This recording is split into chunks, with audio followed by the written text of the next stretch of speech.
ng Department of Education na maaari pa rin gamitin ang mother tongue sa kabila ng pagpapatigil ang paggamit nito bilang paraan ng pagtuturo sa kindergarten hanggang grade 3. Sa panayam ng DZXL RMN Manila, ipinaliwanag ni DepEd Assistant Secretary for Curriculum and Teaching si Jerome Buenviaje na hindi inalis ang paggamit ng katutubong wika o mother tongue sa mga paaralan. Sa ilalim ng batas, ibabalik na sa Filipino at English ang medium of instruction mula kindergarten, ngunit pinapayagan pa rin ang paggamit ng mother tongue bilang auxiliary o pantulong na wika.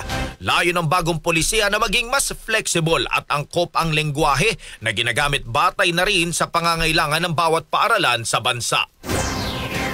Ang isa sa siguro sa disadvantage kaya kung bigyan ng emphasis ay naging masyadong top-down ang approach nung nakaraang polisiya. Nung sinabi natin na i-implement ang mother tongue, kahit na may konteksto ang isang lugar, hindi na factor in yun kasi nga kailangan nilang sumunod sa policy. Ang kagandahan ng policy na ito ay bottoms-up ang approach nito. Ang tinitignan natin ay konteksto ng bawat paaralan. Yung school ang magde-determine ano ba ang mother tongue na gagamitin nila or ano ba ang gagamitin nilang wika, Filipino ba o English ba? Ganun ang magiging sistema.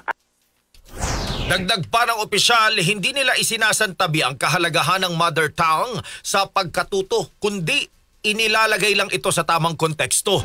Una nang idinulog ng grupong Tanggol Unang Wika Alliance o TUWA sa Korte Suprema na ipawalang bisa ang RA 12027 dahil hindi umano ito dumaan sa masusing pag-aaral at labag sa saligang batas.